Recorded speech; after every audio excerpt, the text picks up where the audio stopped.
नमस्कार विद्यार्थी मित्रांनो, आता पवित्र पोर्टलवरती तुम्हाला जनरेट झालेले प्राधान्यक्रम लॉक करण्याची प्रोसेस संपली आहे.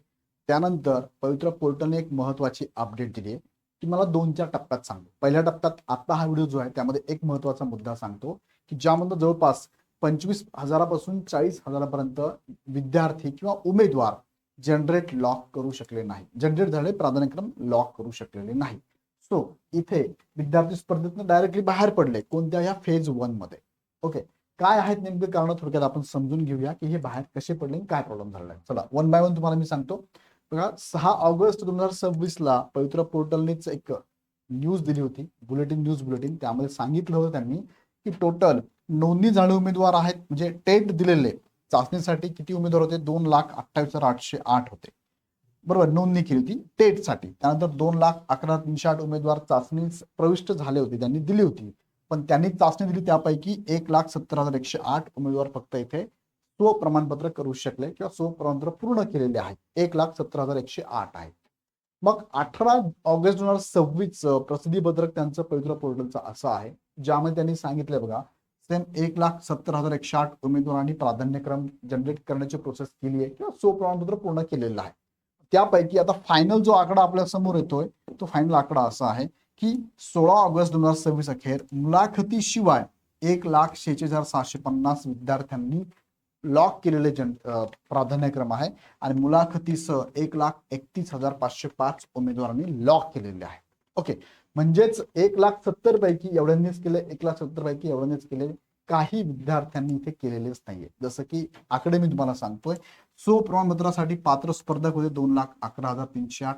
ज्यांनी स्वप्रमाणपत्र केले नाही इथे 41,208 हे ऑलरेडी स्पर्धेतनं बाद झाले, कारण स्वप्रमाणपत्र केलंच नाही, लॉक केलं नाही.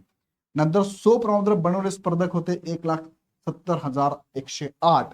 यामध्ये मुलाखतीसह प्राधान्यक्रम देणारे 1,46,750 आहे.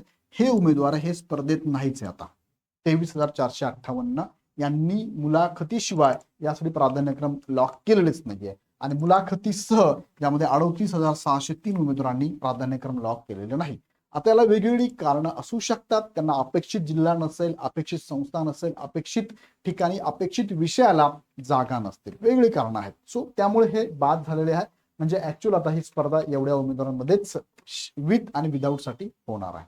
आता यामध्ये हा मुद्दा तुमच्या लक्षात आला असेल, स्पर्धा कमी झाली का, तर यस झालेली आहे. इथे बाद जरी झाले आहेत ना, काही स्पर्धक मात्र इथे प्राधान्यक्रम लॉक स्वप्रमाणपत्र त्यांचं लॉक जरी केलं नसेल तरी पण त्यांना इथे चान्स देण्यात आलेला आहे. आता हा चान्स कोण काहींनी बघितला, काहींनी बघितलंच नाही. सो त्यांनी तसं नोटिफिकेशन मध्ये पण सांगितलेलं बघा. त्यांनी सांगितलंय की प्राधान्यक्रम जनरेट व लॉक करण्याची प्रोसेस तुम्हाला 16 ऑगस्ट पर्यंत देण्यात आली होती. सदर कालावधीमध्ये उमेदवारांनी प्राधान्यक्रम लॉक केलेले आहेत. पोर्टल मार्फत उमेदवारांना वैयक्तिक SMS पोर्टलवर सूचना आणि बुलेटिनच्या माध्यमातून प्राधान्यक्रम लॉक करण्याबाबत सूचना देण्यात आल्या होत्या. आता हा मुद्दा आहे बघा, काही उमेदवारांनी माहिती नोंद करताना योग्य त्या रकान्यात नोंद न करता अन्य रकान्यात नोंद केली होती. त्यांना त्यांची पात्रता योग्य त्या रकान्यात असल्याचे विचारात घेऊन त्यांना देखील निवड प्रक्रियेत येण्यासाठी प्राधान्यक्रम उपलब्ध करून देण्यात आलेले आहे. दुसरा मुद्दा यामधला, काही उमेदवारांनी स्वप्रमाणपत्राची माहिती पूर्ण केली होती परंतु स्वप्रमाणपत्र OTP नोंद करून लॉक केलेले नव्हते. त्यांना सुद्धा नोंद केलेल्या माहितीच्या आधारे प्राधान्यक्रम उपलब्ध करून निवड प्रक्रियेत सहभागी करून घेण्यात आलेले आहे. म्हणजे ज्यांनी स्वप्रमाणपत्र लॉक केलं नव्हतं अशाही काही उमेदवारांना इथे संधी देण्यात आलेली आहे. तेही उमेदवार इथे पकडले गेलेले आहेत. म्हणजे टोटल जरी आपण पकडले की हे एवढे स्पर्धक होते 2,11,000, त्यापैकी फक्त एवढ्या स्पर्धकांनी इथे जनरेट झालेले प्राधान्यक्रम लॉक केलेलं आहे, बाकीच्या स्पर्धकांनी केलं नाही. तो हा आकडा बघितला हा अजूनही वाढू शकतो, जे की स्पर्धेतून बाहेर पडलेले आहेत. सांगायचा मुद्दा हा आहे की या उमेदवारांनी का झालं असं, तर ह्या उमेदवारांनी या सगळ्या सूचना फॉलो केल्या नाही, वेळेत गोष्टी केलेल्या नाही. यावरती वेळेत आपण आपल्या युट्यूबच्या माध्यमातून पण सांगत आलेलो आहे. पवित्र पोर्टलने पण त्यांनी बुलेटिन दिलं होतं. पण या सगळ्यातनं काही गोष्टी काही मुलांच्या मिस झाल्या असेल तर कदाचित त्यांच्या कारणामुळे पण त्या प्राधान्यक्रम लॉक झालेला नाहीये.